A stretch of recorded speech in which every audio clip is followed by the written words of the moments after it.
Gents, it is now my turn to take the stage and to say a few words on behalf of my brother and I apologize for having to rush through various things because Pa is speaking after this, and as you know, he's Lao Hei and Cheong Hei, so I have to give him a bit more time. And after my speech, you tell me whether I've inherited the Lao Hei-ness and Cheong Hei-ness. I'll tell you now. You will all have noticed from the Evites and the table menus, and also on the sign outside, that the theme for tonight's dinner is journeys. And that theme was conjured up by my brother Ian. And when he did, we thought, boleh pakai? Very good theme, and it stuck. An occasion like this is priceless. Not only because it is a celebration of the achievement of a wonderful milestone, and on the very day that he was born as well, but also because it gives all of us the chance to recall and reminisce, to relive our shared memories, and more importantly, to regroup and reconnect, and to look forward to more journeys in the coming years. Place all these memories in a timeline, and you have a series of short journeys, the sum of which make one long journey. A journey which each of you has taken, in this case, with my father. He is very blessed, and we are very blessed for these journeys, and long may they continue. And my journey with Pa and with Ma, and more importantly, what we have learned from that. As Karen said just now, my father is a man with many nicknames, and she went through a few, but I think she left out brother. Many people call him brother, especially the mamak stall fellas like to call him brother. So that was one to add to the list. But regardless of your chosen name for him, the father that I know, I guarantee you, is the exact same person as you know. And I would venture to say that our experiences with him, that's mine and Ian's, and yours with him, would have been roughly similar. There's a little phrase, WYSIWYG, which stands for what you see is what you get. And really with our SWEE LIM, what you see is what you get. Different names, same person, and more importantly, consistently so with whoever you meet. So, and you will recognize the same person. That's the same person who stares with you with the big eyeballs popping out the socket. The same person who makes funny sounds. He goes, okay, and he always says, that's that. The same person who talks and targets the yeses. He doesn't say yes, he goes, yes, please. He does that with us as he does that with all of you. And he's also the same person who, when he eats curry, he can't stop sweating. Okay? So who is he and where did he come from? I tell you. Pa was born in Kampa in 1942, where he spent his formative years. He's the youngest child of three of my late grandparents, Otwan Put and Lee Fong Sing. And I'm happy that both my Taipa, Swee Eng, the eldest child of the three, and my Kuma, Opoha, the number two, are both here to celebrate with us. He attended Anglo-Chinese school in Kampa from kindergarten all the way through to Form 3, leaving in 1957, and that was his independence, to attend Anglo-Chinese school in Ipoh. So independence only got him up to Ipoh. In 1960, he left to complete his Form 6 studies in Anglo-Chinese School, Singapore. After which, he returned to Tanjung Malin to work as a temporary teacher at the Methodist English School, teaching morning class and late afternoon session for a couple of years. I remember that one. In 1963, he went back to Singapore, where he commenced his tertiary studies at the School of Pharmacy at NUS. And he stayed at Dunian Road and at King Edward Hall. Graduating from university in 1966. 1966. In 1966 itself, he returned to Kuala Lumpur to party and to complete his pharmacy pupillage. After having completed his pupillage, he started work at May & Baker Limited in 1967, partly because he needed to self-fund his social life, which was a good thing, because he met my mother, SWEE, and I believe they met at a nurse's party, not a pharmacist party, and you asked me about that one. Mom and Dad got married in 1970 and wasted absolutely no time in starting a family, as I was born just under a year later in 1971. 12 months, 12 months. Not so bad, not so bad. 12 months. Both were working at that time and must have heard my calls for company, because boom, 4 years later, my brother pops up. After 35 years with the same organization, May & Baker actually became M&B Malaysia. You will have seen that in the videos now, which became Ruang Pulong, which became Rodia. After 35 years, retired in 2002. And his only job thereafter was to pester my mother to retire, so that they could enjoy and travel, which I'm glad for the past 10 years they have. And that is evident also from Ian's beautifully crafted video. Now this chronology is important because it places what I have to say next into context. Ian and I have many wonderful childhood memories growing up in SS3. And you must remember that in the late 60s, SS3 was the Wild Wild West. It was the age of DJ. After our house, there was rubber trees, okay? Which is not what you see today. They rented a house there, and then they purchased one which is still owned, and which is now currently being renovated, and they will continue to live in. We have many memories of regular trips to Seremban to see our relatives who are here tonight, and to see our late grandparents. We have many memories of driving up to Ipoh on the old road, and we would always stop over at Kampa in order to eat ice ball, with ice kacang in the ball, the old style, sotong kangkong, and also to tapao some Kampa fish ball. And always on the trip up, and this is seared into our memories, there are two towns on the way up to Ipoh. One is called Tapa, and one is called Kampa. And the trick was not to say the names of these towns, because when you say Tapa, you will Ta Leapa. If you say Kampa, you will Kam Leapa. Okay? So the trick was not to say it, and that's why we remember it so clearly. We also had trips to PD, we had trips to Singapore, we went away to America and to England.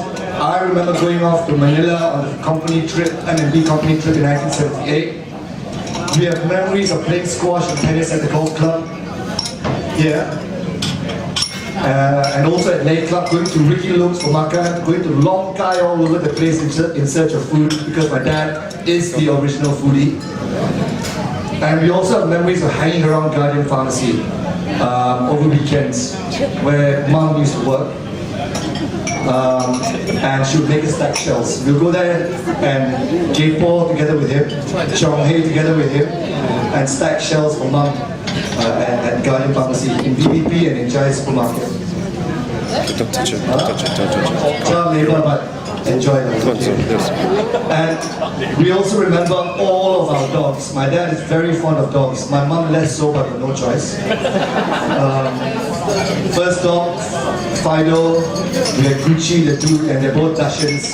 Cookie, the black Labrador, Monty Sky, Guinness, Blue Boy, the German Shepherds, and lately my three golden retrievers, one of whom has just passed on. Harry, Bailey, and George. My dad is really wonderful with animals. Now, all these memories don't particularly speak of what I have learned, what we have learned from Pa. So which memories do? When I recall these memories which do, and this is hindsight talking, my father was way ahead of his time. Way ahead of his time. So what did he teach us? And I selected 4 out of a long list. Firstly, he taught us that if you tend to forget your belongings, use a man bag. Okay. Okay? And a man bag is a woman's bag carried by a man. So you guys will see him now, he carries his iPod in his man bag. Okay? And that is a trend nowadays. In the 70s, he was already carrying a man bag. It was called a clutch bag. So if you forget, which he forgets, use a man bag. Secondly, he taught us to embrace technology and not to be afraid. He was an early adopter of the mobile phone, the thing that we take for granted today. Now, I don't recall him carrying the brick, because that is not early enough. He was not carrying the brick. He was carrying the auto phone. The battery is this side. It's not auto phone. He used to carry the auto phone around. Okay? So, he is who he is today, a gadget freak, because he was what he was, a gadget freak. Thirdly, he taught us that if you repeat something to yourself often enough, hopefully it will come true. If it doesn't come true, at least you won't forget it. He had his mantras, SWEE-limisms as I call them, which he would say out loud and make us repeat out loud every night before we go to sleep. And believe me, when I want to go to sleep, I want to go to sleep. I cannot. He'll make you repeat. So let me run you through a few of them. Okay? First one. Every day in every way. You are getting better and better. Every day in every way, you're getting better and better and better, stronger and stronger and stronger, wiser and wiser and wiser, older and older. That one he didn't tell us. Second one is mantra. Pass him the mic and he will complete it for me.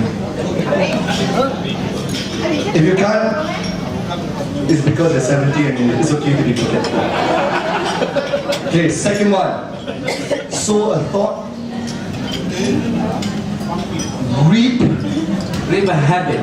not yet. Last one. Sow a thought, reap an act. Sow an act, Reap a habit. sow a habit, Reap a character. sow a character, Reap a... destiny. Every night have to repeat that.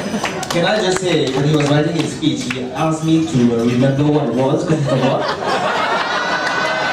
I forgot and let me tell you, that I am my father's son, because I forgot the second part. I agree. Okay, the third mantra. A family that eats together, Sleeps together, plays together, shits together, is a family that stays together. every night, those three without fail, that will run through with us. Lastly, what he taught us and me and my brother is this. If your child is naughty, you kampa and you tapa. Okay? Give the fella the rotan nicely. Okay? This treatment was not fun for me then. But on hindsight, the single most instructive and formative experience I had. And I will explain why. You see, disciplining was a family event. And this is because he's cheong. It's a family event. It is not an event between me and him or Ian and him. The father, the perpetrator, will have to do whatever he has to do with mom around and with Ian around. So invariably, I'm the one who can. Ian will be sitting on the staircase and he will choose living room or dining table. Okay? Obviously, I'm cornered now. And the aim is Ian must learn vicariously through my pain. Okay? So after a few choice words, out will come the rotan. Okay? Well-placed strokes lah. Usually arm and leg. You whack. Okay? On one occasion I remember, and Ian actually reminded me of this. He drew blood. He actually drew blood. Okay? He drew blood. He remembers. He drew blood. But lucky he worked for me and Baker. Me and Baker make antiseptic cream. So he took the antiseptic cream and applied for me after that. As from the application of the antiseptic cream, it became obvious to me, and I think also to him, and I think he did, that the caning hurt him more than it hurt me. So my father changed tactic. The few choice words became many choice words. And the caning gradually stopped. His excuse, not wanting me to realize the pain it was causing him, was that I was old enough. So no need to cane. So a rotan session that would take minutes, literally minutes, finish, would extend itself. It would become a lecture, which actually is more painful for me. And would take hours to finish. Not only is it painful for me, it's painful for my mom and for Ian was sitting there. Okay, because he's cheong. The beauty about it was that he did so without shouting or screaming. I think none of you will have heard my dad ever raise his voice. He doesn't raise his voice. So he rationalized and made his point quietly and calmly. So you now know why the chronology was important, because all his lecturing skills came from Tanjung Malik, but he did his temporary teaching. So why do I say that the rotan session was the single most instructive and formative experience for me, I think with Ian, with Pa? It is because of a single solitary Pao Kaliao lecture.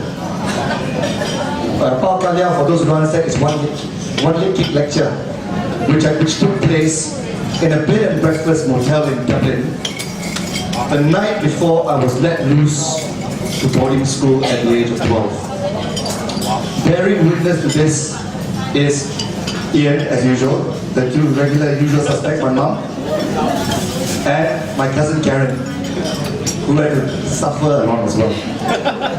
Now this lecture must have been 2.5 to 3 hours now. Okay? 2.5 to 3 hours. Painful, very painful. And centered upon the need for me not only to study hard, but to play hard, and to appreciate how blessed I was to have the opportunity to study abroad. The lecture was about, the lecture included a breakdown of the money that he was spending in order to place me in boarding school relative to all the other household expenses. Okay? And it included a whole host of other things concerning our family, our roots, our values, and more importantly, one's humility, character, priority, and person. I haven't actually told them before, and I'm telling you now, that bed and breakfast lecture was a major turning point in my life. That was the first time. In fact, before you went to I'm in boarding school, shocked, It wasn't until that time that I realized the huge sacrifice that both my mom and dad were making in order to give me that head start in life.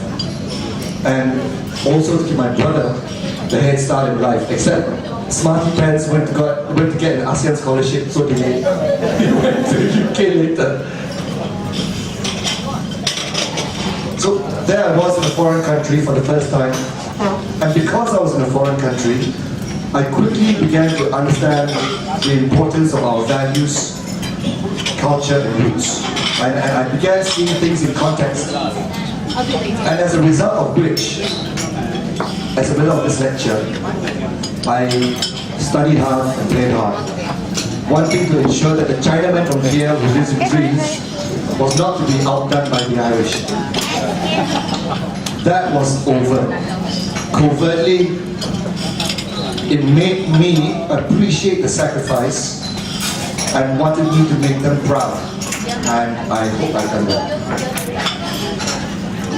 Whether by design or default after that, I began wanting to do things the way that my father would do. So the moral of the story for you who have children is give the fella the time.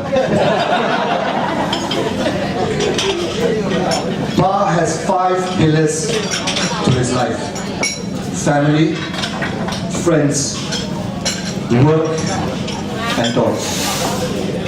The 5th pillar, and his strong anchor, 4th of the 4 especially, is God.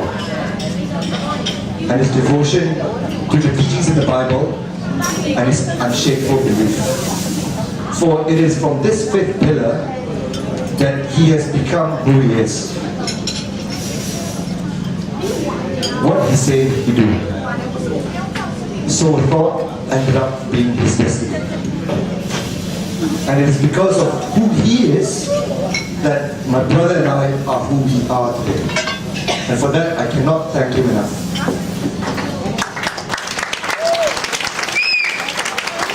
So, what do we learn? And what do I try to practice daily? And in no particular order. And I think some of my friends at the back there, whom I've known for a long time, will see my dad in me. And what I've learned is this: no need to scream and shout to get a point across, but you lecture the fella that you're associated. Cheong, be humble, crack a joke, make people laugh. It's easier to make friends that way. Treat everyone equally, regardless of race, creed, class, or religion. This will be most useful when dealing with restaurant owners and wanting to access kitchen and off-menu items. Make an honest living. Work hard, but also play hard. Be loyal. And he is very loyal. He even had the same brand of car. He's driving Volvo. For how many years now? Donkey's years. Everybody needs a little bit of help. So always extend a helping hand. Don't gear up. Okay? Don't count the pennies.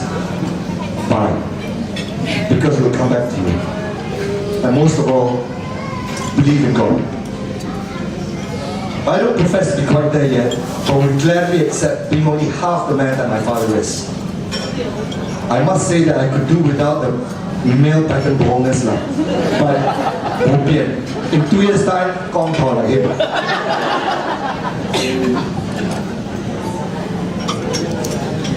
The fact that you are all here tonight, and the fact that your friendships have lasted decades, is a living testament to my father's character and the man that he is. I better stop now because I don't want to be as cheong as him. Pa, happy 70th birthday. And the 3 of us, Ma, Ian and I, wish you many, many, many more to come. And I love you with all my heart.